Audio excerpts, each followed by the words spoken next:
Nossa, eu estou decepcionada com você. Ah, decepção. O que é decepção, gente? Uma coisa ruim, né? Uma coisa assim que dói. Nossa, eu estou decepcionada com você. Ah, por que a gente se decepciona? Porque nós criamos expectativas. E por que criamos expectativas? Porque é algo automático, é algo natural. Na verdade, nós fazemos um pré-julgamento das informações que a gente já tem, das experiências que a gente já tem. Como, por exemplo, a gente vai conhecer uma pessoa e a gente vai buscar pontos ali que a gente se reconheça. A gente vai buscar reconhecimento no outro, a gente vai buscar coisas que sejam afins um para o outro, né? E aí a gente pega confiança na pessoa, né? Ou às vezes a pessoa até se comporta ou se parece, o seu jeito, a sua personalidade, com outras pessoas que a gente se relaciona e que a gente confia, que a gente se sente seguro. Então automaticamente a gente julga que aquela pessoa ali também vai ser do mesmo jeito e as sensações que conviver com ela vai te trazer e as experiências vão ser similares, né? Porque o nosso cérebro está sempre buscando o caminho mais fácil, que é o conhecido. Mas e quando a gente tem uma amizade, ou um relacionamento amoroso, ou um familiar, um parente, que a gente confia muito, que a gente tem certeza que tá sempre tudo certo, sempre tudo muito bem, que aquela pessoa jamais vai nos decepcionar? Olha, primeiro, tem vários níveis aí de decepção, né? Tem decepções que a pessoa acaba fazendo coisas que a gente não gosta, mas a gente também não pode dizer o grau de decepção para todos, né? Não existe uma régua assim para dizer, isso aqui é decepção suficiente. Não, isso daqui não é, então não tem por que você se sentir assim. Não. Então, o que seria aqui, no caso, para a gente elucidar, pegar um exemplo de uma decepção, por exemplo, uma falha de caráter, que é uma coisa muito grave, porque a gente julga conhecer o caráter daquela pessoa e por isso a gente confia naquela pessoa, por isso a gente se sente tão seguro se relacionando com aquela pessoa. E aí a pessoa comete uma falha de caráter que acaba fazendo com que a gente se sinta enganado sobre ela, sobre o pré-julgamento que a gente fazia sobre ela e também sobre o que ela apresentava. Olha que eu não estou entrando nos pormenores de pessoas que são manipuladoras, de pessoas que dissimulam, tá? Não estou entrando nisso. Eu estou falando de pessoas que inconscientemente, sem intenção nenhuma de te decepcionar, acabam te decepcionando. Não estou falando das pessoas podrinhas. Onde que entra o oráculo nisso? O oráculo não vai avisar sobre isso?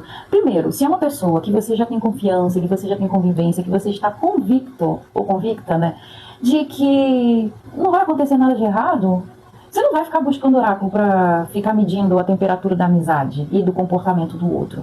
Até porque o oráculo ele não serve para nos eximir de experiências humanas, de nos desenvolvermos através dos relacionamentos interpessoais, dessa construção da nossa identidade e da nossa autonomia. Então não dá pra gente ficar ali o tempo todo consultando o oráculo para saber o que vai fazer. Daqui a pouco tá consultando o oráculo para saber o que vai almoçar. O oráculo, gente, ele serve para nos trazer insights e reflexões, nos instruir. Muitas vezes, sim, se tiver um perigo iminente, o oráculo ele pode sim revelar o que está oculto, para te resguardar, te auxiliar e a não cair numa cilada que comprometa a sua vida. Isso pode acontecer. Mas não tem essa exatidão que a gente tem no plano sensível. Não é uma matemática exata, porque o oráculo ele não trabalha com as leis da física clássica. Não, o oráculo é algo que vai estar ligado ali, a sua manifestação e a forma de comunicação, com questões metafísicas, espirituais, sutis, psíquicas, então, emocionais. Então não é uma matemática exata, não é algo que dá para medir como a gente consegue medir as horas ou a previsão do tempo que a meteorologia faz.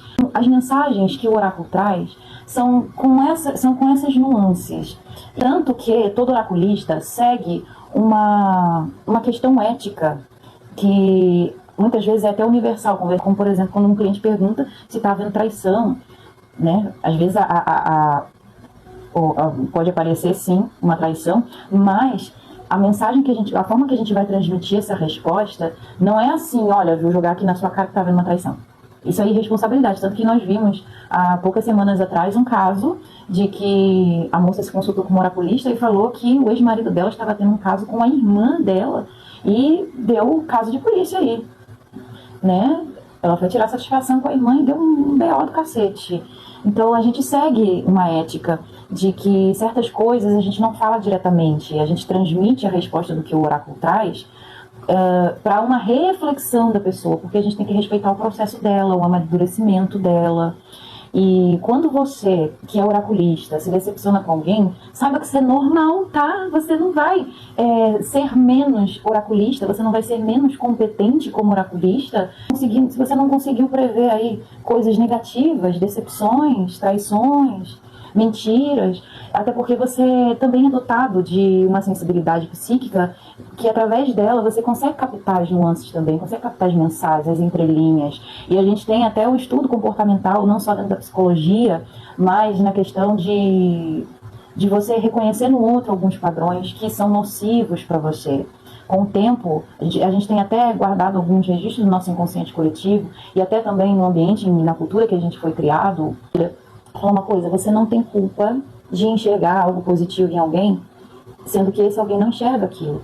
Uma vez eu tive uma ilusão e não soube o que fazer, não soube o que fazer com ela, não soube o que fazer,